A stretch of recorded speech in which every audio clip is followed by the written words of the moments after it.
Good morning, happy Saturday. అందరూ ఎలా ఉన్నారు? బిజీగా ఉన్నారా? సాటర్డే అనేసరికి మా పిల్లలు వెరైటీ కోసం వెయిట్ చేస్తూ ఉంటారనమాట. మా పాప మెయిన్ రోజు దానికి నచ్చిందే ఉండాలి, కానీ సాటర్డే ఇంకా ఇష్టమైంది ఉండాలి. దానికి మెయిన్ పులిహార అంటే ఇష్టం. 365 డేస్ పెట్టినా తినేస్తుంది.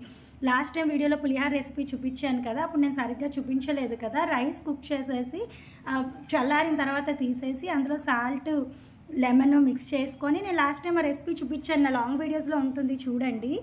పోపులు అన్నీ మీకు ఏం కావాలంటే అవన్నీ ఫ్రై చేసేసుకొని వేసేసుకోవడమే అందులో. ఈరోజు స్పెషల్ వెయిట్ చేస్తుందనమాట మా పాప.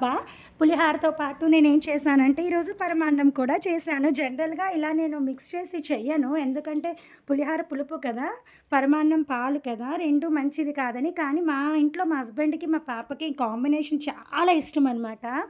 అందుకని చాలా రేర్ ఇలా చేయడం. మళ్ళీ ఈరోజు చేశాను ఈ కాంబినేషన్లో. ఎక్కువ ఇది ప్రిఫర్ చేయను, ఎందుకంటే లెమన్ మళ్ళీ మిల్క్ కలపకూడదు కాబట్టి. కానీ వీళ్ళకి చాలా ఇష్టం ఆ రెండు. పులిహార చేసినప్పుడల్లా పరమాన్నం కోసం ఏడుస్తారు, పరమాన్నం చేసినప్పుడల్లా పులిహార కోసం ఏడుస్తారు. వాళ్ళని ఏడిపించడం ఇష్టం లేక నేను ఇది చేశాను.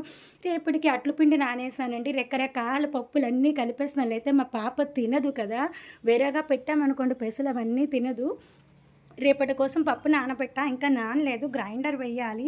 నెక్స్ట్ టైం ఎప్పుడైనా చేసేటప్పుడు దోశ రెసిపీ కూడా చూపిస్తాను. నేను అన్నీ ఏమేమి ఉంటాయో పప్పులన్నీ అవైలబుల్గా అవన్నీ వేసేసి రేషన్ బియ్యమే వేస్తాను, టేస్ట్ బాగుంటుందని. ఇగోండి పులిహారకి పోపు వేసి మూత పెట్టి తీసి కలిపేశాక కొంచెం సేపు పోయాక చూడండి ఎంత మంచి కలర్ఫుల్గా, ఎంత యమ్మీగా ఉంది కదా. సాటర్డే అనేసరికి మా పాప వీక్ అంతా వెయిట్ చేస్తుంది. వీక్ మొత్తం తనకి నచ్చినవి చేస్తాను, కానీ సాటర్డే ఇంకా స్పెషల్ కావాలి. సండే అయితే బిర్యానీ పక్కా కావాలి. నేనైతే ప్యూర్ వెజిటేరియన్, అస్సలు తినను. మా హస్బెండ్ అయితే మటన్ బిర్యానీ పక్కా ఉండాలి.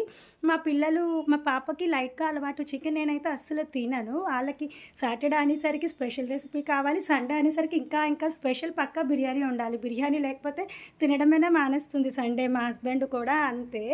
చూసారా ఎంత నీట్గా, ఎంత కలర్ఫుల్గా, ఎంత బాగుందో. ఈరోజు మా ఇంట్లో ఏం వండుకున్నామో చూపిద్దామని చిన్న వీడియో అనమాట. మీకు నచ్చిందా ఫ్రెండ్స్? నచ్చితే ట్రై చేయండి. ట్రై చేసి ఎలా ఉందో చెప్పండి. చూసారా మా కాంబినేషన్ పులిహార అండ్ పరమాన్నం. మా పాప షాక్ అయిపోతుంది, మా హస్బెండ్ ఇంకా షాక్ అయిపోతారు. ఆ రెండిట్లో ఏ ఒక్కటి చేసినా ఇంకొక దానికోసం బాగా ఏడుస్తారనమాట. నేను ఓన్లీ పరమాన్నం పెడితే పులిహార ఏదంటారు, ఓన్లీ పులిహార పెడితే పరమాన్నం ఏదంటారు. అందుకే వాళ్ళ కోసం స్పెషల్ ఈరోజు. చాలా రేర్ చెప్పాను కదా, మిల్క్ పాలు కలపకూడదు, మిల్క్ లెమన్ కలపకూడదని. కానీ చేస్తా, ఎందుకంటే ఏడుస్తారు కదా. ఇగోండి ఈరోజు నా వంట అయిపోయింది. మన నేస్తాలకి కూడా కొంచెం పెట్టాలి కదా. ఏమండో చూడండి, టట్టడాయి మనుషుల్లాగే కాకులు నేస్తాలు కూడా కొట్టుకుంటాయి ఫుడ్కి. కాకులు వస్తుంటే పావురాలు ఫైటింగ్ చేసి మరీ తినేస్తున్నాయి. ఫస్ట్ అయితే ఉడతలతో రావడం స్టార్ట్ అయ్యింది. ఇది అండి ఈరోజు శనివారం మా ఇంట్లో ఈ చిన్న recipe. Thank you, bye bye. Next వీడియోలో కలుద్దాం.